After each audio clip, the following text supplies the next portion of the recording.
کہ یہ گناہ ایسے ہیں کہ انسان ان میں ملوث رہتا ہے تو موت کے وقت خاتمہ بالخیر نہیں ہوتا، اور افسوس ہے اس شخص کے اوپر جو ساری زندگی مسلمانوں میں اس کا نام لکھا رہے اور موت کے وقت وہ کافروں میں ہو اللہ کے دربار میں۔ 4 کام جو رمضان میں کر لے گا نا تو آپ سمجھ لیجئے کہ انشاءاللہ تعالیٰ اس کی مغفرت ہو جائے گی۔ رمضان میں اللہ تعالیٰ کی رحمت بہت زیادہ ہوتی ہے، بڑے بڑے شیاطین ان کو قید کر دیا جاتا ہے، چھوٹے موٹے کھلے ہوتے ہیں، اور جو ہم پھر بھی گناہ کر رہے ہوتے ہیں نا، لوگ کہتے ہیں جی شیطان تو قید ہے پھر گناہ کیوں ہو رہے ہیں؟ ہمارا نفس۔ تو بہت خوبصورت بات ارشاد فرمایا فرعون کو اگر بھوک لگتی تو خدائی کا دعویٰ نہ کرتا۔ نفس کو سمجھانے کی بات ہے۔ ہم سوچیں کہ سال کے 11 مہینے اپنی مرضی سے سوتے ہیں، اپنی مرضی سے جاگتے ہیں، 1 مہینہ تو کوئی اللہ کے لیے جاگ لے، اللہ کے لیے سونے کو کم کر لے۔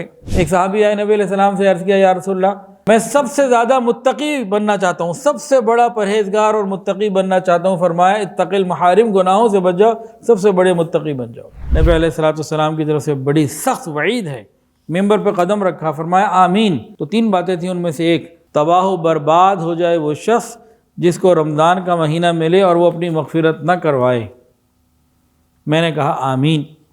جبرائیل امین کی بد دعا بھی کوئی عام چیز نہیں تھی، اس کے اوپر نبی علیہ السلام نے مہر لگا دی، رحمت للعالمین نے مہر لگا دی۔ یہ پوائنٹ بھی سوچنے سے تعلق رکھتا ہے۔ کسی ماں کے سامنے اس کے بیٹے کو کوئی بد دعا دے تو کیا ماں آمین کہے گی؟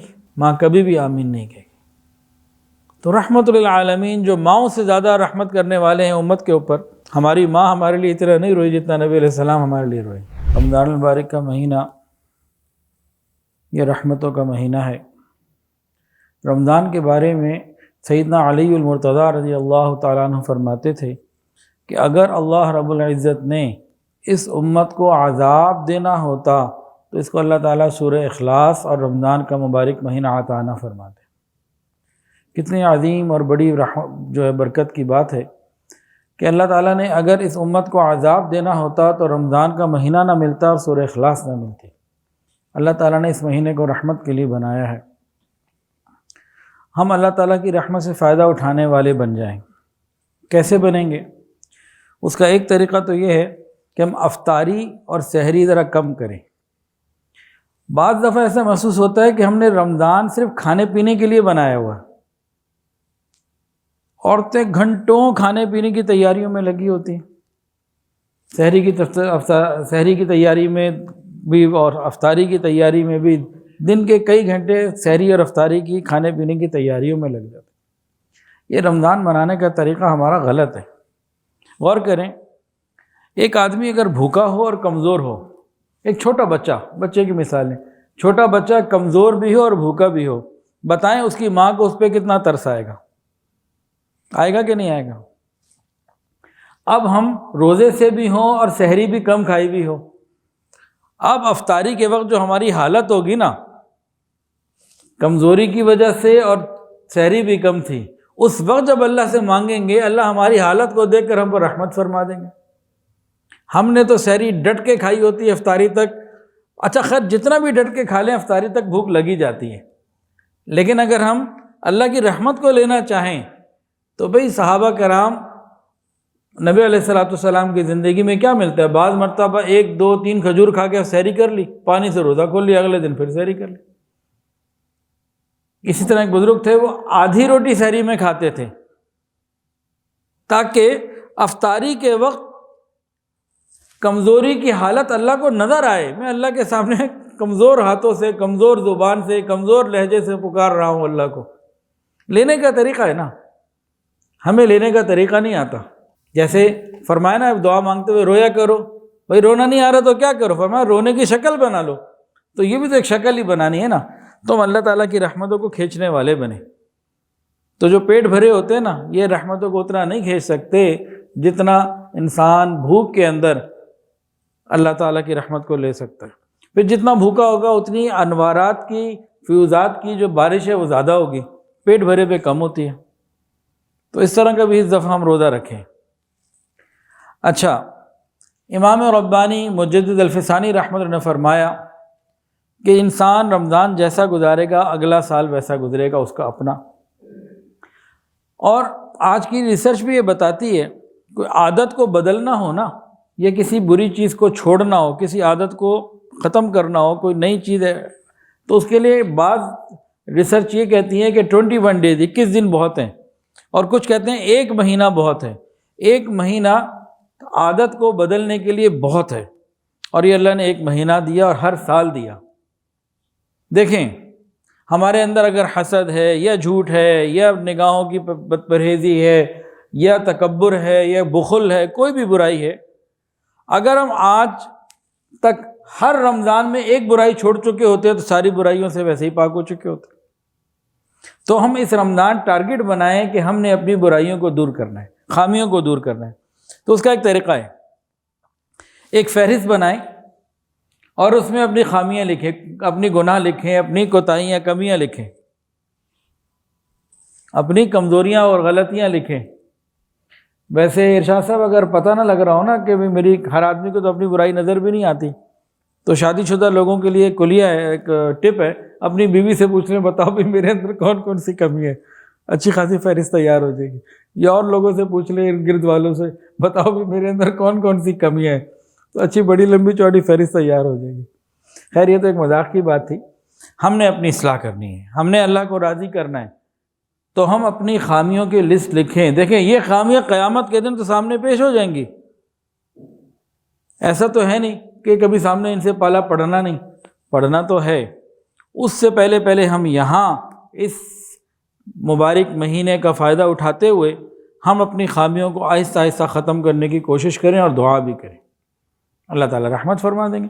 رمضان میں اللہ تعالیٰ کی رحمت بہت زیادہ ہوتی ہے، بڑے بڑے شیاطین ان کو قید کر دیا جاتا ہے، چھوٹے موٹے کھلے ہوتے ہیں، اور جو ہم پھر بھی گناہ کر رہے ہوتے ہیں نا، لوگ کہتے ہیں جی شیطان تو قید ہے، پھر گناہ کیوں ہو رہے ہیں؟ ہمارا نفس، ہم نے اس کو اتنا موٹا کر لیا ہے، کھلا کھلا کے اتنا موٹا کر لیا ہے کہ اب یہ رمضان میں بھی نافرمانی نہیں چھوڑتا۔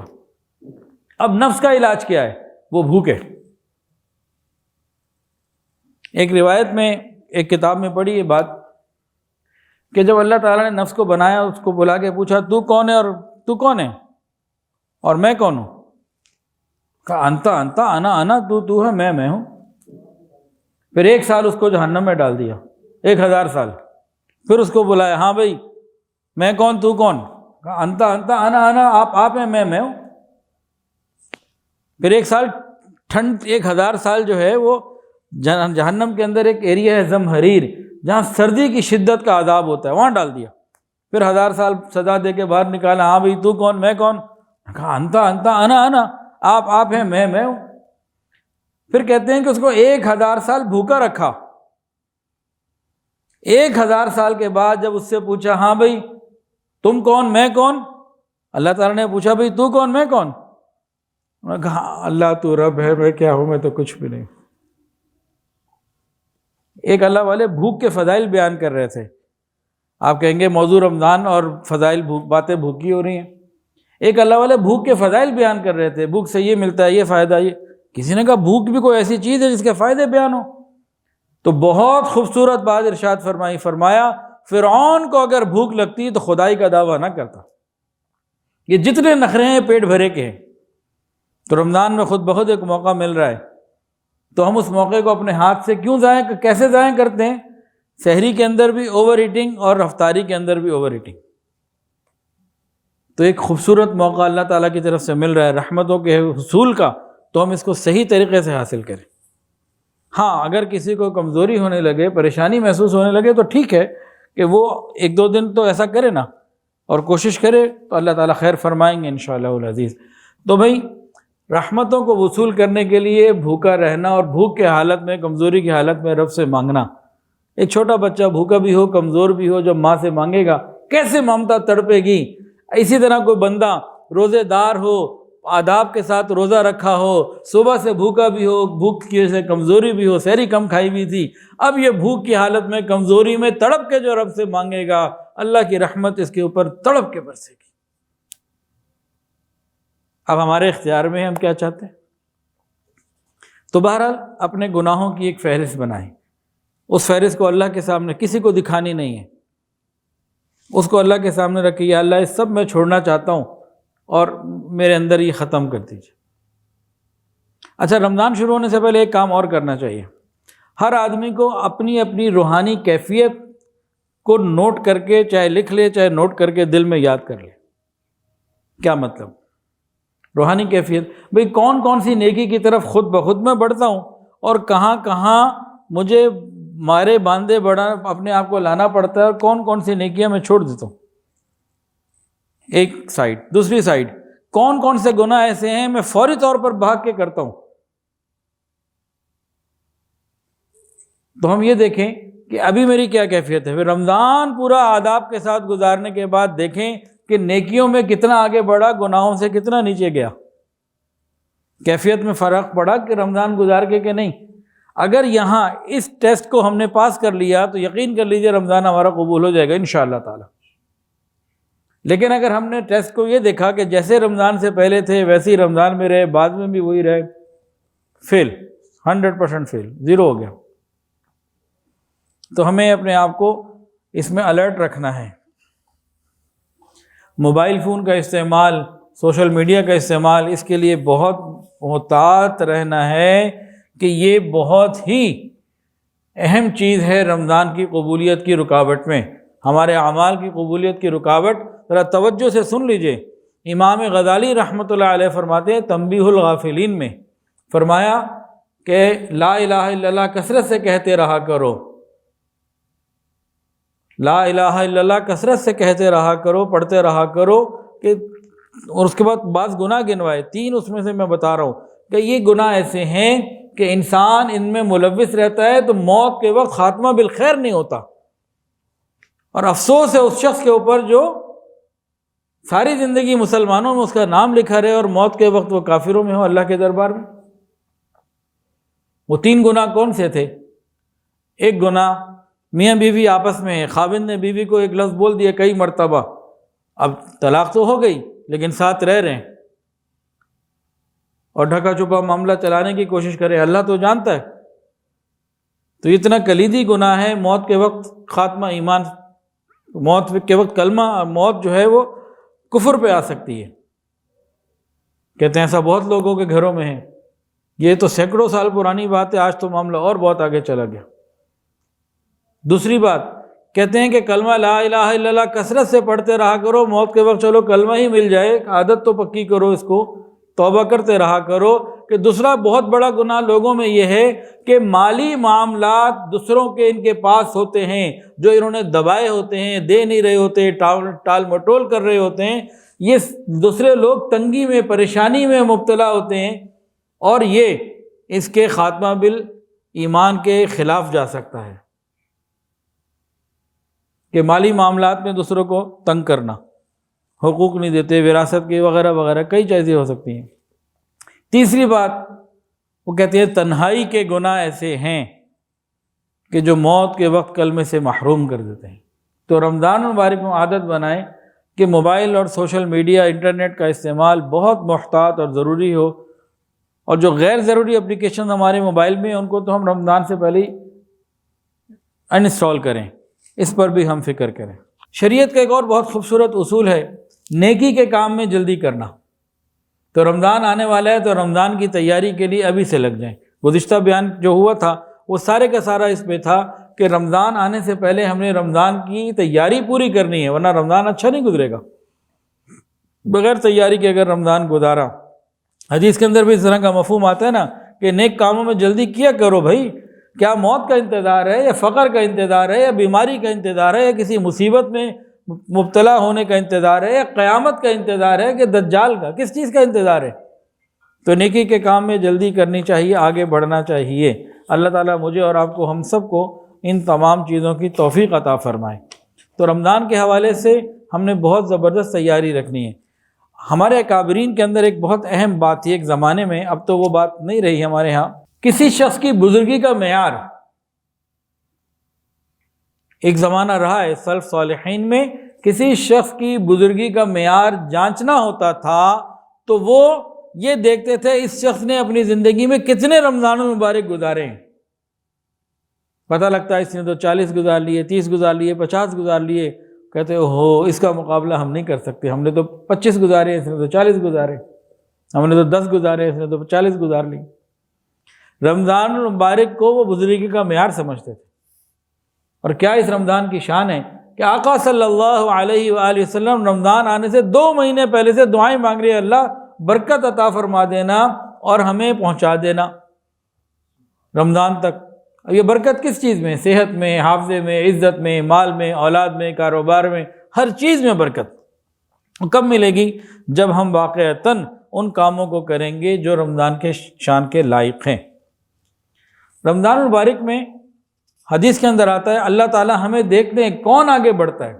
کلاس کے اندر بچے ہوتے ہیں نا، تو ہر ایک کی خواہش ہوتی ہے کہ میں پوزیشن ہولڈر بنوں، میرے نمبر سب سے زیادہ ہوں، میں سب سے زیادہ اچھا کام کروں۔ بالکل یہی ماحول سمجھنے کے لیے اللہ تعالیٰ ہم سب کو دیکھتے ہیں کون نیکی میں آگے بڑھتا ہے۔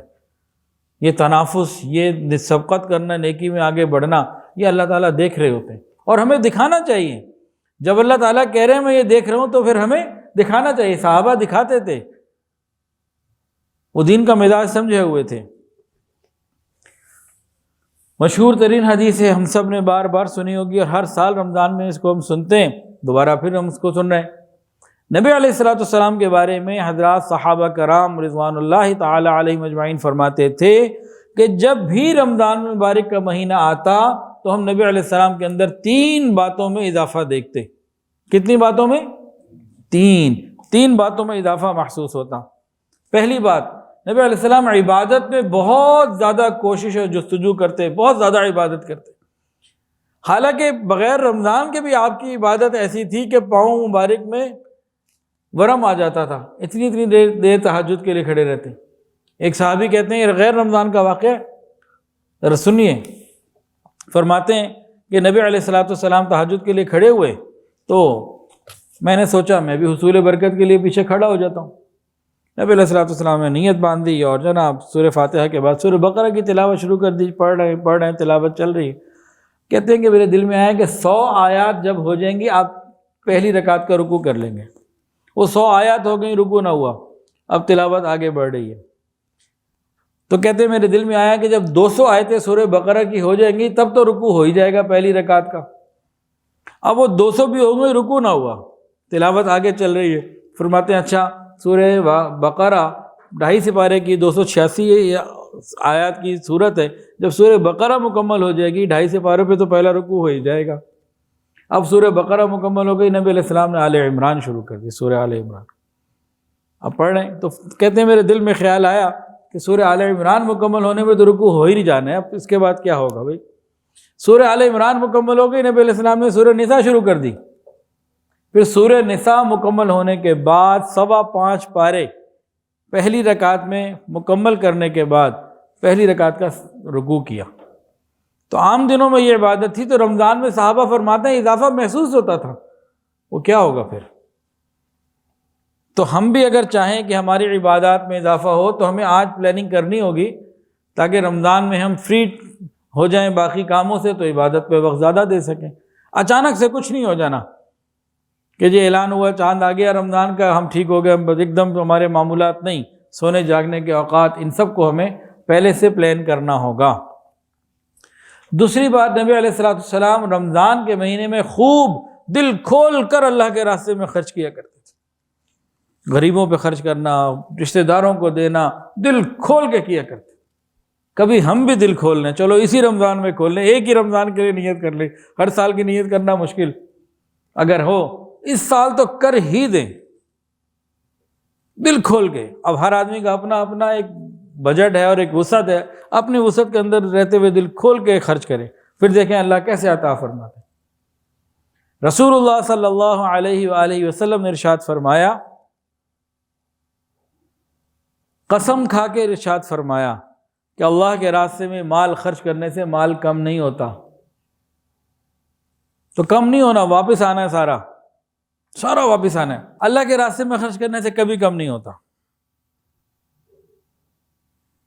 اب کئی لوگ آتے ہیں، پوچھتے ہیں، کاروباری ہونے کی وجہ سے کاروبار کے مشاورت کے لیے آتے ہیں، تو مختلف لوگوں کو مشاورت دے دیتا ہوں۔ تو اس میں ایک یہ ہوتا ہے کہ صدق اور امانت کے علاوہ معاملات کی صفائی کے ساتھ ساتھ اللہ تعالیٰ کو بھی پارٹنر بنا لو۔ آج بھی میں ایک جگہ بیٹھا ہوا تھا، صبح 9:30 بجے کے قریب ایک جگہ گیا میں، تو بات چیت ہو رہی تھی، تو وہاں کسی کا ذکر ہوا، تو ان صاحب نے اپنی سیل کا 2%، جو چیز سیل کی پیسے آ گئے نا، جو پیسے آتے ہیں اپنی ہر سیل کا 2% وہ اللہ کے راستے میں خرچ کرتے، کام بڑھتا چلا جا رہا ہے۔ ایک طے کر لیا کہ بھئی جو میرے پاس ٹرانزیکشن ہوگی، اب ہر آدمی کا نفع اپنا ہوتا ہے، ایک آدمی کام کرتا ہے اس کا نفع ہی 1% ہے، وہ کیسے دے گا؟ تو کوئی نہ کوئی ترتیب ہو، اپنی سیل میں پرسنٹیج لگا لیں، یا اپنی پروفٹ کے اندر 1%، جو بھی میں نے پورا مہینہ کمایا اس کا اتنا پیسے میں نے اللہ کے راستے میں دینے، یہ کاروبار بڑھتا چلا جائے گا۔ جس آدمی کو یہ پریشانی ہو جائے نا میرا کاروبار کم ہو رہا ہے، وہ اللہ کے راستے میں خرچ کرنا بڑھا دے، کم نہیں ہوگا کبھی۔ تجربہ کر کے دیکھ لیں، اس میں کوئی ایشو ہے ہی نہیں، سیدھی سیدھی بات ہے، 2 + 2 = 4۔ اسی طرح جو اللہ کے راستے میں خرچ کرے گا اس کا نہ مال کم ہوگا نہ کاروبار کم ہوگا۔ نبی علیہ السلام کرتے تھے، تو رمضان میں تو دل کھول کے کریں۔ کن کو دیں؟ رشتہ داروں میں دیکھیں، اور بیوہ، یتیم، غریب کتنے لوگ مل جاتے ہیں، ایسے کتنے مدرسے ہیں، مساجد ہیں، ان کے لیے انسان فکر کرے، تو کہیں نہ کہیں اس کو خرچ کریں۔ تو 3 باتیں تھیں، پہلی بات عبادت میں اضافہ، دوسری خرچ میں اضافہ، اور تیسری کون سی چیز؟ دعاؤں میں اضافہ، دعاؤں میں اضافہ۔ تو نبی علیہ السلام دعاؤں میں اہتمام کرتے تھے۔ ہم کیا کریں، کم سے کم ہم رمضان میں اتنی کوشش تو کر لیں، ایک دن میں کتنے گھنٹے ہوتے ہیں؟ 24۔ تو رمضان میں روزانہ کم سے کم 24 منٹ تو دعا مانگ لیں۔ 4 کام جو رمضان میں کر لے گا نا، تو آپ سمجھ لیجئے کہ انشاءاللہ تعالیٰ اس کی مغفرت ہو جائے گی۔ کون سے 4 کام؟ رمضان مبارک کا احترام اپنے دل کے ساتھ، مہینے کا احترام کریں۔ دوسرا کام، آداب کے ساتھ روزے رکھنا۔ تیسرا، ہمت کر کے گناہوں سے اپنے آپ کو بچانا۔ اور چوتھا، عبادات میں اہتمام کرنا۔ یہ 4 کام جو کر لے گا انشاءاللہ رمضان مبارک میں اس کی مغفرت ہو جائے گی۔ کون سے 4 کام؟ دل میں رمضان مبارک کا احترام، آداب کے ساتھ روزے، ہمت کر کے گناہوں سے بچنا، اور عبادات کا اہتمام۔ ہمیں ان کاموں کو کرنا ہے۔ اب روزے کو آداب کے ساتھ رکھنے کا کیا مطلب ہے؟ اس کی حفاظت کیسے ہو؟ رمضان میں روزے کی حفاظت کیسے ہو؟ جب ہم روزہ رکھیں تو صرف کھانے پینے سے بچنے کا نام روزہ نہیں ہے، ہماری آنکھ بھی روزے دار ہو، کان بھی روزے دار ہو، پیٹ بھی روزے دار ہو، ہماری ناک بھی روزے دار ہو، ہمارا دل، دماغ، یہ سب روزے دار ہو۔ مزہ تو تب ہے کامل روزے سے ہوں تو پھر معاملہ بنے گا۔ نبی علیہ السلام نے فرمایا روزہ آدمی کے لیے ڈھال ہے جب تک کہ اسے پھاڑ نہ دے۔ پوچھا گیا پھاڑنے سے کیا مراد؟ فرمایا جھوٹ، غیبت، گناہوں سے پھٹ جاتا ہے۔ اب اس میں 2 باتیں آ گئیں۔ پہلی بات، روزہ آدمی کے لیے ڈھال ہے۔ بھئی ڈھال کس چیز سے ڈھال ہے بتائیں؟ گناہوں سے ڈھال ہے، ٹھیک ہے، اور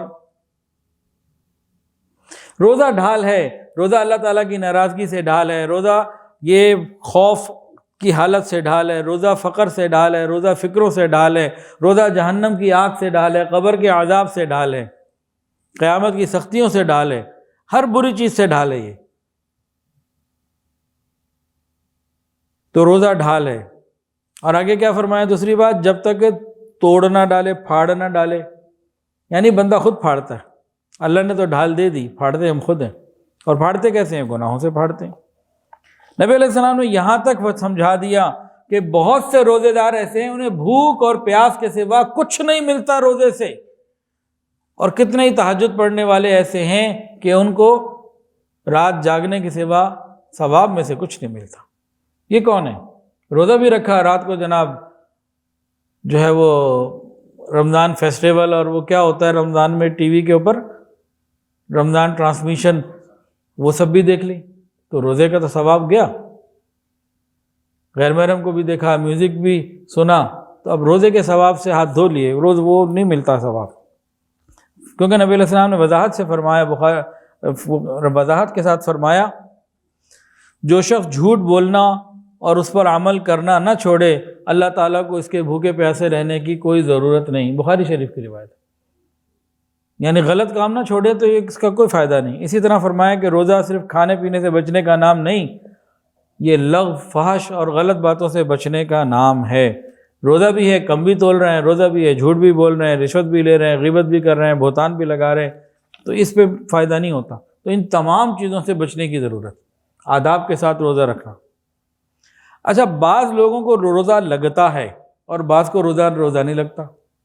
ہمارے ہاں جو کہا جاتا ہے نا روزہ لگنا، اس کا یہ مطلب ہے، ہم سب جانتے ہیں کہ روزے میں صبر نہیں ہو رہا ہوتا، بے صبری ہو رہی ہوتی ہے اور پریشانی ہوتی ہے۔ یہ روزہ کب لگتا ہے؟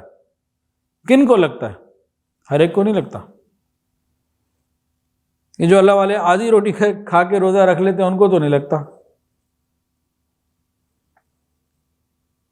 حدیث سے جو ثبوت ملتا ہے وہ یہ ہے، جو نیکی، تقوی اور پرہیزگاری کے ساتھ روزہ رکھتے ہیں ان کو روزہ نہیں لگتا، ان کے لیے آسانی ہوتی ہے، روحانی طور پر اللہ ان کو ہمت دیتے ہیں۔ اور جو روزہ رکھ کے بھی نافرمانیوں میں ڈوب جاتا ہے اس کو بھی روزہ لگتا ہے۔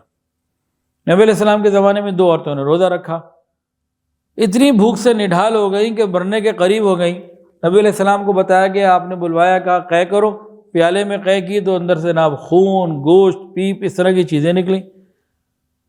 ایسی چیزیں تو قے میں کبھی نہیں نکلتی۔ نبی علیہ السلام نے فرمایا یہ غیبت کر رہی تھیں، یہ دوسروں کا گوشت کھا رہی تھیں، وہی باہر نکلا۔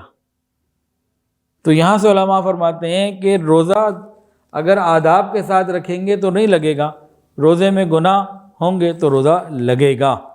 تو اس لیے اچھے واقعات کیوں پیش آئے؟ تاکہ مثال بنے اور ہم عبرت حاصل کریں اور ہم ٹھیک ہو جائیں۔ تو روزے کی حفاظت کرنا، آداب کے ساتھ روزہ رکھنا، 4 باتیں تھیں نا، روزے آداب کے ساتھ رکھنا، اور دوسری بات رمضان مبارک کا احترام کرنا۔ ایک کتاب ہے نزہۃ المجالس، اس میں ایک عجیب واقعہ لکھا ہوا ہے۔ ایک مجوسی تھا، آگ کو پوجنے والا، تو اس کا انتقال ہو گیا۔ شہر کے ایک بڑے عالم دین نے اس مجوسی کو جنت میں ٹہلتے ہوئے دیکھا کہ جنت میں مزے کر رہا ہے، خواب میں۔ بڑا حیران، کیا تم وہ مجوسی نہیں ہو؟ کہا ہاں میں مجوسی تھا۔ تم جنت میں کدھر آ گئے بھائی؟ کہنے لگے کہ اللہ تعالیٰ کو میرا ایک عمل پسند آ گیا، اور موت کے وقت اللہ تعالیٰ نے جس فرشتے کو روح نکالنے کے لیے بھیجا اس نے پہلے مجھے کلمہ پڑھایا، پھر روح نکالی، اور سیدھا جنت میں۔ بھائی وہ کون سا عمل تھا؟ کہنے لگے کہ میں رمضان کا مہینہ تھا اور میں بازار میں سے گزر رہا تھا، مسلمانوں کی آبادی تھی، دوپہر کا وقت تھا، میرا چھوٹا بچہ بھی میرے ساتھ تھا، 8-10 سال عمر تو نہیں کتابوں میں لکھی، میرا لڑکا بچہ بھی میرے ساتھ تھا، ہم جا رہے تھے۔ اس نے رمضان کے مہینے میں دوپہر کے وقت میں کچھ کھلے بازار کچھ کھایا پیا، کچھ کھانے لگا۔ میں نے اس کو تھپڑ مارا، غصہ کیا، ناراض ہوا، کیا کر رہے ہو؟ بازار میں کھا رہے ہو، مسلمانوں کے کرام کا روزے کا وقت ہے، اس وقت بازار میں نہیں کھانا چاہیے، تو خیال رکھو۔ کہتے ہیں وہ بات تھی، وہ بات اللہ کے یہاں قبول ہو گئی۔ موت کے وقت مجھے پہلے کلمہ پڑھایا گیا، روح بعد میں نکالی گئی، اب جنت میں۔ اگر کسی مجوسی کے ساتھ یہ رحمت ہو سکتی ہے تو ہمارے ساتھ کتنی ہوگی؟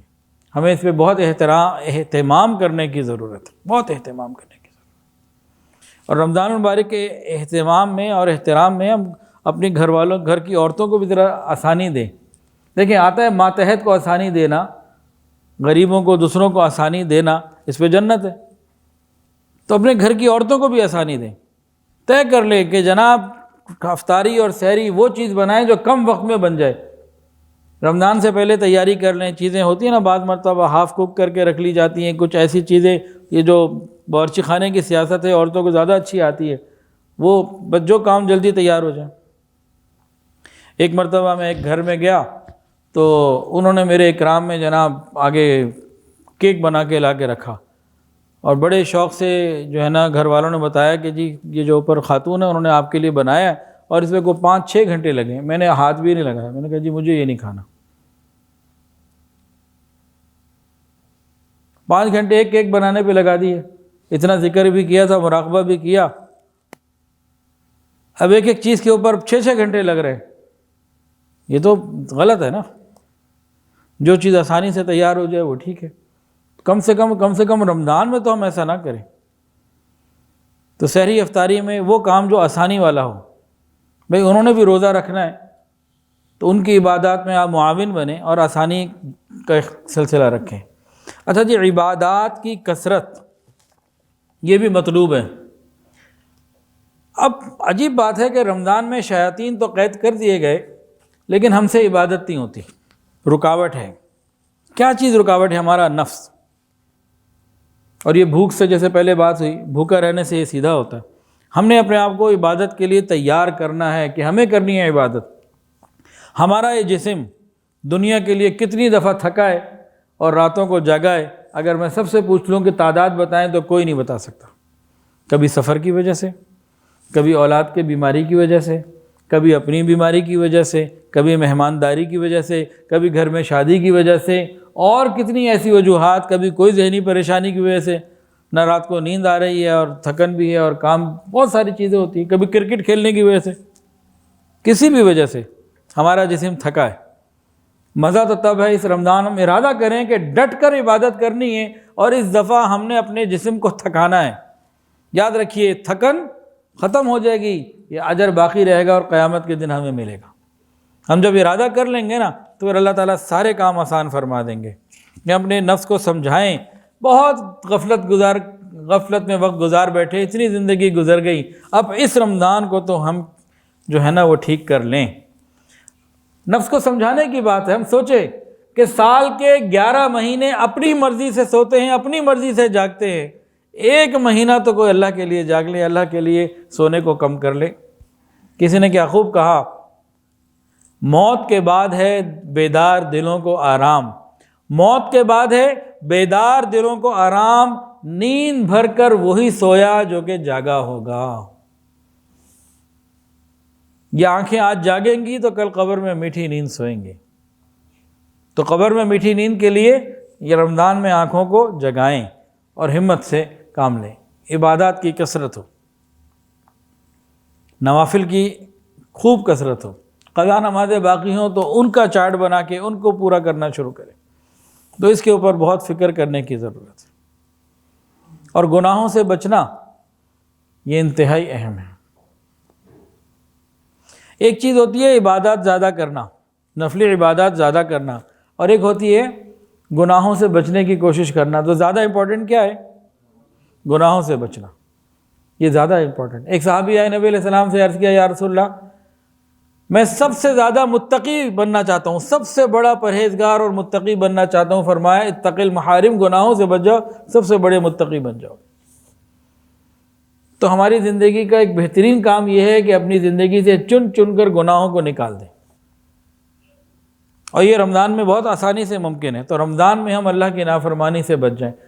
اصل تو یہ ہے کہ ہم موت تک نافرمانی نہ کریں، لیکن کم سے کم ایک مہینہ تو رمضان کا ایسا ٹارگٹ بنائیں کہ نافرمانی نہیں کرنی۔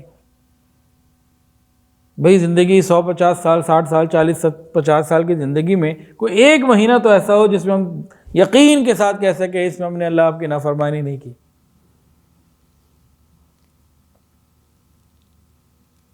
اللہ پاک ہمیں اس کی ہمت اور توفیق عطا فرمائے۔ اب 2-3 بزرگوں کے واقعات سن لیتے ہیں، پھر انشاءاللہ تعالی مراقبہ اور دعا کر لیتے ہیں۔ امام اعظم امام ابو حنیفہ رحمۃ اللہ علیہ کے بارے میں روایات میں آتا ہے کہ رمضان المبارک میں 63 قرآن مجید مکمل کیا کرتے تھے، ایک دن میں، ایک رات میں، اور 3 تراویح میں۔ تو ہم بھی رمضان میں تلاوت قرآن کا کوئی زبردست قسم کا ٹارگٹ بنائیں۔ حضرت رائے پوری رحمۃ اللہ علیہ کے معمولات میں لکھا ہوا تھا کہ 29 شعبان کو وہ اپنے خادمین کو بلاتے، کہتے بھائی ابھی 1 مہینہ میں نے اپنے لیے خاص کر لیا، اب پورے مہینے میں نے کسی سے ملاقات نہیں کرنی۔ ایک بوری دیتے، کہتے جتنی ڈاک آئے اس بوری میں ڈال دینا، عید کے بعد زندگی رہی تو دیکھیں گے۔ اور پورے مہینے کا اعتکاف کرتے، اور اپنی مسجد میں جب اعتکاف کے لیے پہلی رمضان میں وہ داخل ہوتے 29 شعبان کو، تو پوری مسجد ان کے ساتھ بھری ہوتی تھی، پورے مہینے کا اعتکاف کرتے تھے۔ سنت اعتکاف تو آخری 10 دن کا ہے، لیکن شروع کے دونوں عشرے یہ نفل اعتکاف کے اعتبار سے، تو پورے مہینے کا اعتکاف کیا کرتے تھے کہ بھئی 11 جیسے اب تو وہ نہیں ہے، بچپن میں ہمارے یہاں سیڑ کے لیے اب تو الفاظ بدل گئے، لیکن 20-25 سال پہلے تو ایک بہت مشہور جملہ تھا جو لوگ سیل لگاتے تھے ونٹر کی سمر کی کوئی بھی، تو ایک جملہ ہوتا تھا 11 مہینے ساڈے تو 1 مہینہ توڈا۔ بھئی 11 مہینے ہم نے دنیا کے سارے کام کیے ہیں تو 1 مہینہ بس اللہ کے لیے لگ جائے، اس کی فکر ہم کریں۔ شیخ الحدیث حضرت مولانا زکریا رحمۃ اللہ علیہ وہ فرماتے ہیں کہ میں رمضان ایسے گزارتا جیسے اکابر گزارتے تھے، اس کی کوشش کرتا، نوافل کی بھی کثرت ہوتی اور تلاوت کی بھی کثرت ہوتی۔ فرماتے ہیں کہ میرا ایک جاننے والا مجھ سے رمضان میں ظہر کے بعد ملنے آ گیا، اس کو میرے معمول کا پتہ نہیں تھا، میں بیٹھا ہوا تو بیٹھ گیا، میں قرآن مجید پڑھ رہا تھا، اس کے ذہن میں سے ہوگا کہ بھئی یہ مکمل کر کے مجھے مل لیں گے۔ میں پڑھتا رہا حتیٰ کہ عصر کی اذان ہو گئی، میں مسجد چلا گیا اور نماز پڑھ کے آ کے فوراً پھر قرآن مجید کھول لیا، پھر پڑھنے لگا۔ اس نے کہا چلو اب مجھ سے ملتے ہیں، مجھ سے کوئی بات کرتے ہیں۔ کہتے میں پڑھتا ہی رہا تو عصر کے بعد بھی جب خاصا وقت گزر گیا نا، کہنے لگا رمضان تو ہمارے ہاں بھی آوے پر یوں بخار کی طرح نہ آوے۔ رمضان تو ہمارے ہاں بھی آوے لیکن یوں بخار کی طرح نہ آوے۔ ان کو تو رمضان کا بخار ہی چڑھ گیا، یعنی وہ اتنی عبادت کرتے تھے کہ گویا کہ محسوس ہوتا کسی دیکھنے والے کو کہ رمضان کا بخار چڑھ گیا۔ تو کوئی ایک رمضان ہم بھی ایسا ہمت کر کے گزاریں۔ حضرت شیخ الہند حضرت مولانا محمود الحسن رحمۃ اللہ علیہ پیرانہ سالی میں، بڑھاپے میں، آخری زمانے کے جو رمضان تھے کیسے گزارے انہوں نے۔ ایک رمضان کا واقعہ ہے تو لکھا ہے کتابوں میں، ان کی عشاء کے بعد شروع ہونے والی تراویح سحری کے تھوڑی دیر پہلے مکمل ہوتی ہے، بس سحری کا وقت باقی رہتا۔ ان کی تراویح سحری کے وقت مکمل ہوتی۔ کرتے کیا تھے، مسجد میں نماز پڑھتے، پھر ایک قاری صاحب آ جاتے اور ان کو کمرے میں قرآن سناتے اور ساری رات قرآن سنتے رہتے۔ سحری کے وقت میں وہ مکمل ہوتے، دعا کرتے اور سحری کرتے، ادھر سے فجر کے لیے چلے جاتے۔ بڑھاپا تھا، اب 5-7 راتیں جب ایسی گزری نا تو نقاہت آ گئی، کمزوری آ گئی۔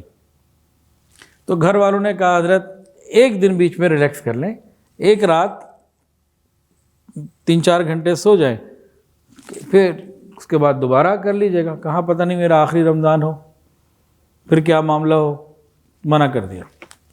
پھر آگے پھر گھر والوں کو ایک اور خیال آیا، انہوں نے قاری صاحب کو کہا، پیغام بھجوایا، قاری صاحب آپ کے شیخ بوڑھے بھی ہیں، بیمار بھی ہیں اور اتنی محنت کے بعد اب کمزور بھی اور ہو گئے، تو آپ ہی کوئی عذر کر لیں کہ طبیعت کی خرابی کا، اور 2-3 سپارے سنا کے چلے جائیں، ذرا جلدی چلے جائیں، کوئی گھنٹہ 2 گھنٹہ یہ کمرے ٹکا لیں۔ میں نے کہا جی بہت اچھا، طے کر لیا۔ اب عشاء کی نماز مسجد میں پڑھ کے جب یہ آئے، قاری صاحب نے کہا حضرت آج ذرا طبیعت میں کچھ نقاہت سی ہے، تو آج میں ساری رات نہیں پڑھوں گا، 2-3 سپارے پڑھ لیتے ہیں پھر۔ کہا ٹھیک ہے جی، بالکل ٹھیک ہے۔ اب قاری صاحب نے 2-3 سپارے پڑھ کے تراویح مکمل کر دی۔ کہ حضرت اب مجھے اجازت دیں، میں چلتا ہوں۔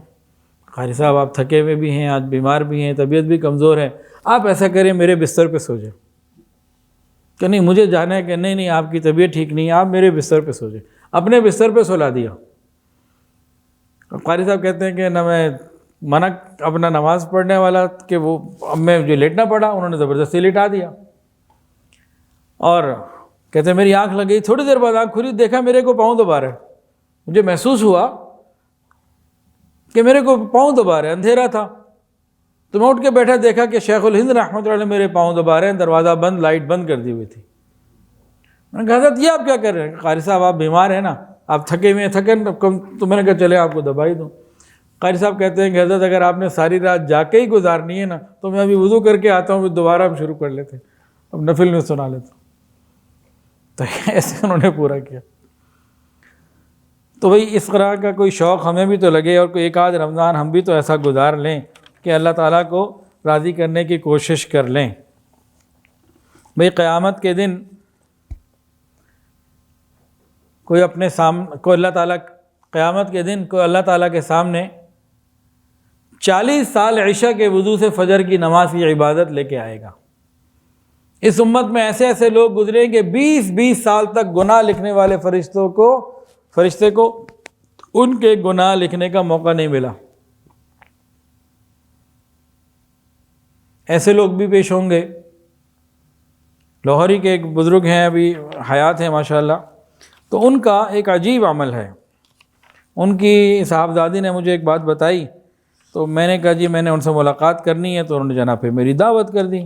اب دعوت میں جناب چلا گیا. ایک عمل بتایا تھا جس کا سن کے میرے دل میں شوق پیدا ہوا کہ میں ان سے ملاقات کروں، ان سے دعا بھی کرواؤں، ان سے ملنے جاؤں. ان کے گھر چلے گئے. تو جس دن ان سے ملاقات ہوئی اس دن ان کی عمر تھی 81 سال. اور وہ مجھے کہنے لگے حضرت اب میں بوڑھا ہو گیا ہوں، کمزور ہو گیا ہوں، اب زیادہ تلاوت نہیں کی جاتی، بس تھوڑی کر لیتا ہوں، پورا نہیں ہو پاتا. بھئی تھوڑی سے کیا مراد ہے، پورا نہیں ہو پاتا کیا مطلب؟ کہ میں 21 سپارے روز پڑھ لیتا ہوں، اب قرآن مجید روزانہ ایک پورا نہیں ہو پاتا، کمزور ہو گیا ہوں، دعا کرے اللہ ہمت دے دے. 81 سال کا بوڑھا غیر رمضان میں 21 سپارے روز پڑھ رہا ہے کہ جی کئی سال ہو گئے، کمزوری ہو گئی ہے، ورنہ میں نے زندگی بھر ایک قرآن پاک روز مکمل کیا. تو یہ بھی تو قیامت کے دن اللہ کے حضور پیش ہوں گے، اور یہ تو ابھی زندہ ہیں، پرانے واقعات کی بھی بات نہیں، حاضر. ہم کیا اللہ کے حضور لے کے پیش ہوں گے؟ ہم تو قرآن مجید کا پیج کئی دن میں ایک دفعہ نہیں کھولتے، اور فیس بک کا پیج ایک دن میں کئی مرتبہ کھولتے. ہم تو یہ لے کے پیش ہوں گے. وہ کون سا دن ہے کہ فیس بک کا پیج ہم نہیں کھولتے، اور قرآن مجید کا پیج پتہ ہی کوئی نہیں. تو ہمیں اس پہ ہمت اور فکر کرنے کی ضرورت ہے. ایسے ایسے لوگوں کی عبادات ہیں اور ایسی ماشاءاللہ ترتیب ہے، ہم حیران ہو جائیں. آج کل کے زمانے کی پرانی باتیں نہیں ہیں. اگر ہم تلاوت نہیں کر رہے اس کا یہ مطلب نہیں ہے کہ کوئی بھی تلاوت نہیں کر رہا. تو ہمیں ہمت کرنی ہے، اس رمضان میں رب کو منانا ہے انشاءاللہ العزیز. پھر یہ کوئی آپشنل نہیں ہے کہ رمضان اچھا گزارو یا برا گزارو، جو مرضی گزارو. نا نا نا نا، اچھا ہی گزارنے کی کوشش کرنی ہے. اگر کسی نے رمضان پایا اور اچھا نہ گزارا، نافرمانی کرتا رہا، تو پھر نبی علیہ السلام کی طرف سے بڑی سخت وعید ہے. ممبر پہ قدم رکھا، فرمایا آمین. صحابہ نے پوچھا یا رسول اللہ صلی اللہ علیہ وآلہ وسلم یہ آمین آپ نے فرمایا؟ تو 3 باتیں تھیں، ان میں سے ایک کہ جبرائیل امین آئے تھے اور انہوں نے فرمایا برباد ہو جائے وہ شخص جس کو رمضان کا مہینہ ملے اور رمضان میں اپنی مغفرت اللہ تعالیٰ سے نہ کروا لے. تباہ و برباد ہو جائے وہ شخص جس کو رمضان کا مہینہ ملے اور وہ اپنی مغفرت نہ کروائے. میں نے کہا آمین. جبرائیل امین کی بد دعا بھی کوئی عام چیز نہیں تھی، اس کے اوپر نبی علیہ السلام نے مہر لگا دی، رحمت للعالمین نے مہر لگا دی. یہ پوائنٹ بھی سوچنے سے تعلق رکھتا ہے. دیکھیں کسی ماں کے سامنے اس کے بیٹے کو کوئی بد دعا دے تو کیا ماں آمین کہے گی؟ ماں کبھی بھی آمین نہیں کہے گی. تو رحمت للعالمین جو ماؤں سے زیادہ رحمت کرنے والے ہیں امت کے اوپر، ہماری ماں ہمارے لیے اتنا نہیں روئی جتنا نبی علیہ السلام ہمارے لیے روئے. تو انہوں نے کیوں آمین کہہ دی؟ کوئی تو وجہ ہوگی. علماء نے فرمایا کہ رمضان کا مہینہ ایک ایک پل اتنی رحمت والا ہے کہ کوئی نیت ہی کر لے اپنے آپ کو ٹھیک کرنے کی، اللہ کی رحمت مل جاتی ہے، اس کی مغفرت ہو جاتی ہے. رحمت کے اتنے بہانے ہیں، اتنے انداز ہیں کہ کوئی کسی انداز میں آ جائے اللہ تعالیٰ اس کی رحمت فرما دیتے ہیں. یہ اگر کسی بھی طریقے سے رحمت کا اپنے آپ کو حقدار نہ بنا سکا تو اب اس کا تباہ ہو جانا ہی بنتا ہے. تو ایسا نہیں ہے کہ رمضان میں اچھا گزار لیا تو مغفرت ہو جائے گی، نہیں تو چلو خیر ہے. نہیں، خیر کوئی نہیں ہے، اس میں ہمت ہی کرنی ہے تاکہ ساری خیریں ملیں. اللہ تعالیٰ سے دعا ہے اللہ تعالیٰ مجھے، آپ کو، ہم سب کو اچھا رمضان ہمت کے ساتھ صحیح طریقے سے گزارنے کی توفیق عطا فرمائے. ویڈیو کے نیچے سبسکرائب کے بٹن پہ کلک کریں، بیل کے آئیکن پہ کلک کیجئے تاکہ ہر نئی ویڈیو کی نوٹیفیکیشن آپ کو مل جائے.